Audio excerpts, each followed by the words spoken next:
Несмотря на суровые природные условия, в горах юго-восточного Алтая обитают разные животные, в том числе и редкие.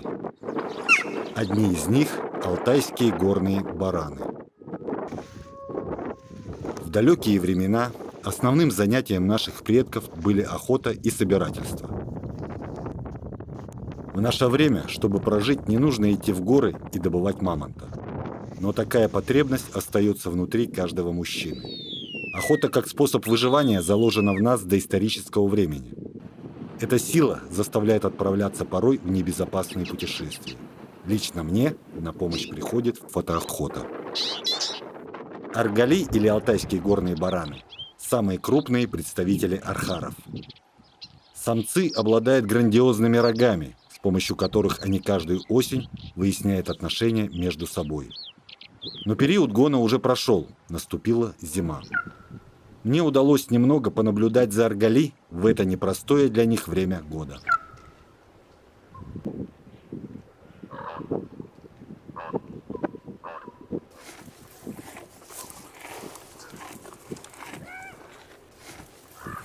Мы находимся на юге Республики Алтай, недалеко от государственной границы с Монголией. Горы здесь достигают высоты 3500 метров над уровнем моря. Надо сказать, что рельеф этих мест разнообразен. Куполообразные округлые вершины соседствуют со остроконечными пиками. Есть и пологие участки гор, где пасутся архары. А рядом могут располагаться отвесные скалы и каменистые осыпи.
Для того, чтобы спокойно работать, необходимо установить лагерь.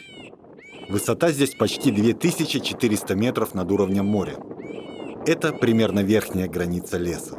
Здесь деревья практически не растут, за редким исключением. Рядом с моим лагерем на крутом горном склоне расположилась рощица из сибирских лиственниц. Сухие ветки этих могучих деревьев – отличное топливо для обогрева палатки.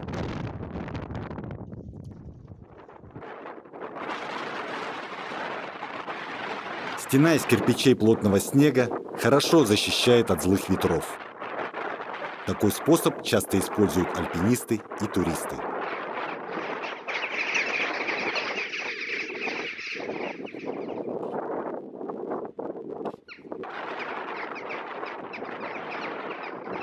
Я установил палатку в таком месте, где имеется хороший обзор.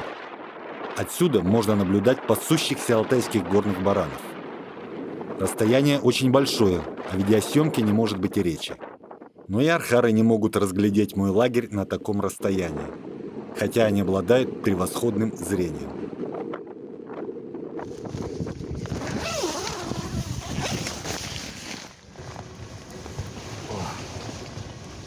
Вот я и дома.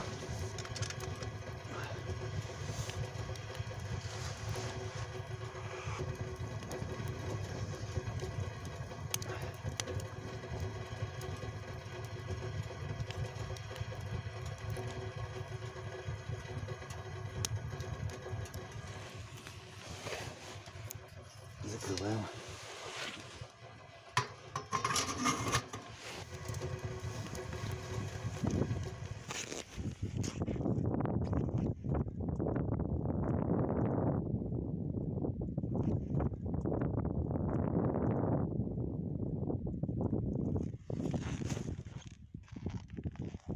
Аргали очень сложно подойти незамеченным. Для того, чтобы приблизиться к животным на близкое расстояние, охотники часто используют горный рельеф. Прячась за склонами, скалами или небольшими камнями, следопыты подкрадываются к животным.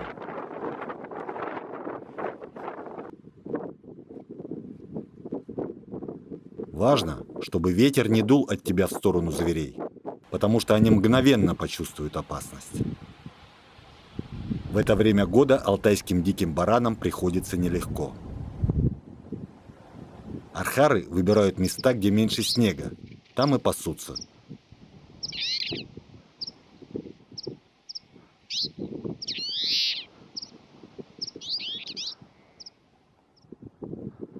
Аргали отлично бегают. Возможно, это самые быстрые животные в этих горах. Они легко уходят от волков, если, конечно, те не устроили коллективную облаву.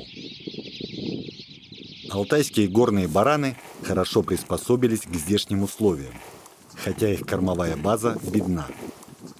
Архары способны переваривать сухую траву в больших количествах, чтобы получать необходимые вещества, чему способствуют особенности строения их желудков. Это позволяет горным баранам выживать в суровых условиях алтайского высокогорья.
А вот и пищевые конкуренты архаров – сибирские горные козлы.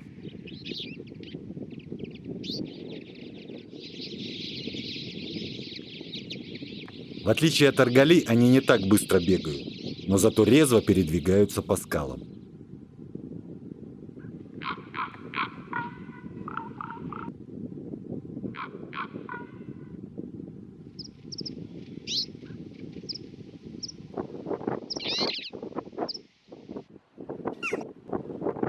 Для меня было неожиданностью встретить косуль на такой высоте. По моему мнению, эти животные не очень хорошо приспособлены к жизни в условиях высокогорья. Тем не менее, маленькая группа косуль держалась недалеко от моего лагеря в течение всего времени, пока я снимал этот фильм.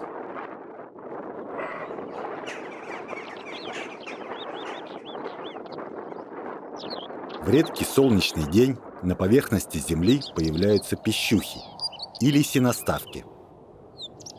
В отличие от сурков, пищухи не впадают в зимнюю спячку, а ведут активный образ жизни в своей подземной системе нор. На Алтае обитает 3 вида пищух – алтайская, монгольская и даурская. А вот и главный враг всех пищух в это время года.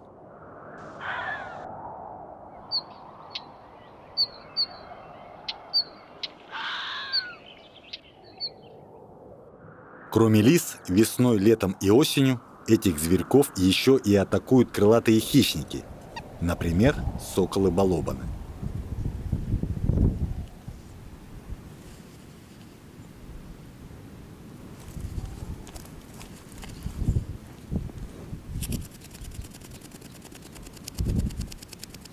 Зимой на горных реках образуются вот такие наледи.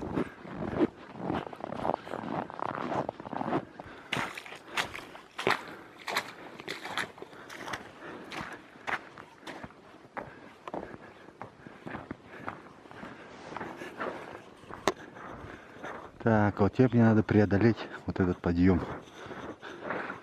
Здесь очень скользко, кошек у меня нет. Скорее всего, по скалам.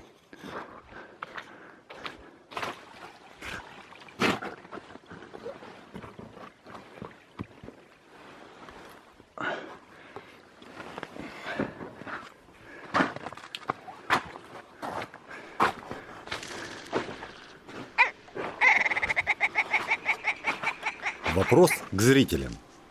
Друзья, скажите, кто знает, какая это куропатка? Белая или тундряная? Напишите, пожалуйста, в комментариях. Оба вида встречаются на Алтае.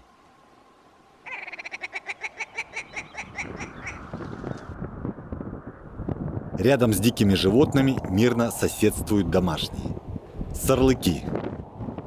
Небольшое стадо отбилось от основного и живет самостоятельно, а хозяева их потеряли. Я наблюдал этих сорлыков долгое время. Они почти одичали и спокойно выживали без людей.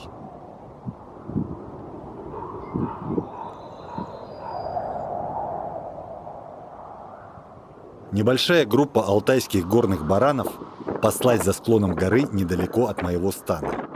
Я заметил их днем раньше, с противоположного горного склона. Из лагеря увидеть зверей было невозможно. Но я знал, что совсем рядом в конкретном месте находятся архары.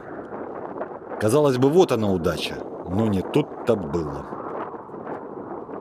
Сильный ветер дул в мою сторону. Дикие бараны не могли меня учуять по запаху. Услышать тоже не могли, так как мощные порывы заглушали любые звуки. Но когда я вышел в зону видимости архаров, они меня уже ждали и точно знали, где я должен был появиться. В это время года слух, обоняние и зрение алтайских горных баранов сильно обостряются.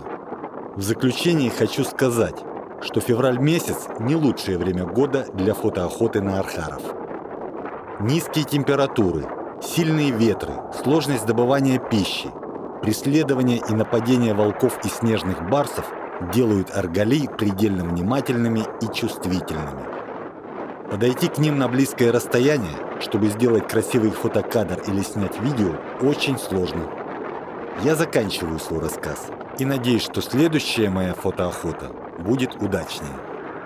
До скорых встреч, друзья!